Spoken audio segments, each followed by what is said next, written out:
Well, hi, this is Pastor Bill, and I want to welcome you to my vlog.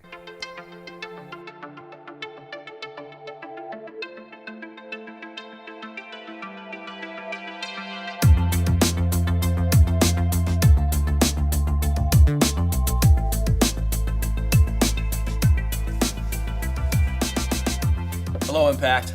It's Pastor Bill, and it's the March vlog. A couple of things we need to chat about. Number one, we have one of our missionaries coming back off the mission field for a few months. Her name's Sabrina Hadsel. Some of you might know her. Some of you will have the pleasure of meeting her. She's got a couple things that she needs, and so we wanted to put word out and see if our congregation could help us out a little bit.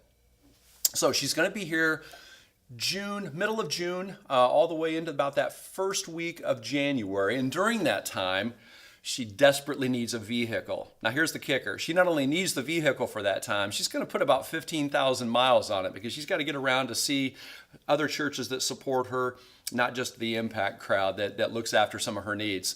So if you have a vehicle, if you could somehow participate in that, please get back to us at the office and let us know that. Now, secondly, part of October, part of September, and all of November, I believe it is, she needs a place to crash and be here locally for a little bit while she does some ministry here in this part of Kansas. And so if you have a place that she could stay, apartment kind of situation in your house or one that you're aware of, please, again, let us know at the office. We would love to talk with you more about that and see if we can be supportive of Sabrina in every way that we possibly can. Now, something else I've been wanting to talk with you about. So here at Impact, you know that we have a vision to be and make disciples. We're very passionate about that. We think that really feeds our DNA. It's who we are. It's who we want to be with all of our hearts. But we've also created some values around that helps that work itself out a little bit. And so I want to talk to you about those. We have 6 that we look at on a regular basis here. One of those is welcoming. Honestly, guys, this is something that I feel like we've been a welcoming church for as long as I've been here, back in 2000. We do a great job of that. We make people feel welcome. We're excited to invite others because we know that others will make our friends and our family feel welcome. That is one of our core values, and we want to make sure that you're not only aware it's a value, but it's one that you're doing great at. Thank you so much. But you and I both know that we don't want to just be a welcoming church. So our second cultural value is that we would have authentic relationships with one another. It's great to say hi to people. It's great to welcome people in. It's great to grab a lunch or a coffee with folks. But we want those relationships to get to a place where they're authentic, where we're encouraging one another when we need encouragement.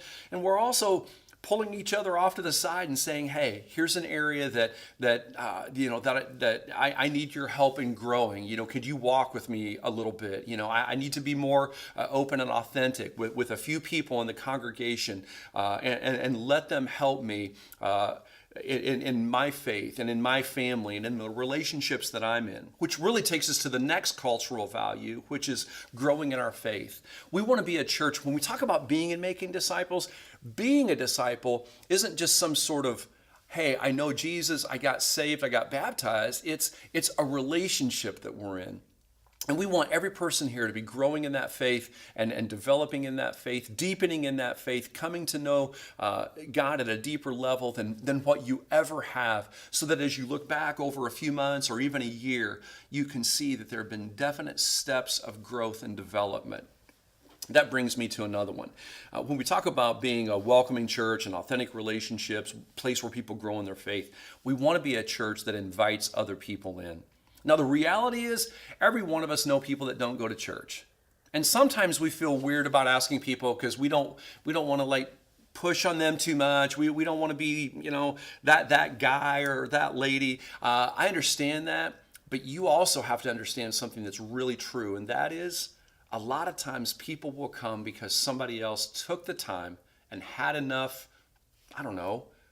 cared about them enough that they wanted to invite them in to the place where they worship, because they know that if they come and they're a part of Impact, it'll be an opportunity for them to meet Christ if they don't already know him, or to grow in their faith if they do. 2 more cultural values and then I'll stop. The fifth one is we invest.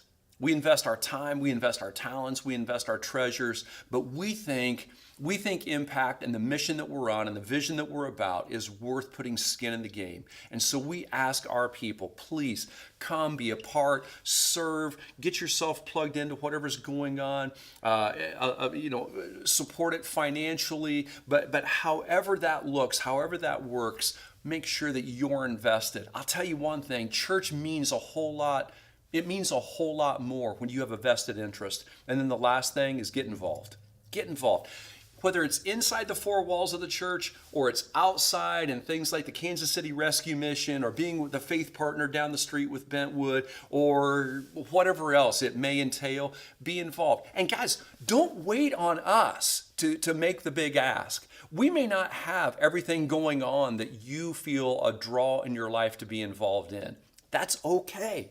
It's okay for you to plug in someplace around the town that needs it, whether it's Harvesters or it's one of the rescue missions or it's a ministry to women that are endangered, because of different things going on in their family. Whatever it is, get involved. Make a difference. Your life matters. God bless. It's been great talking with you. We'll do this again in April.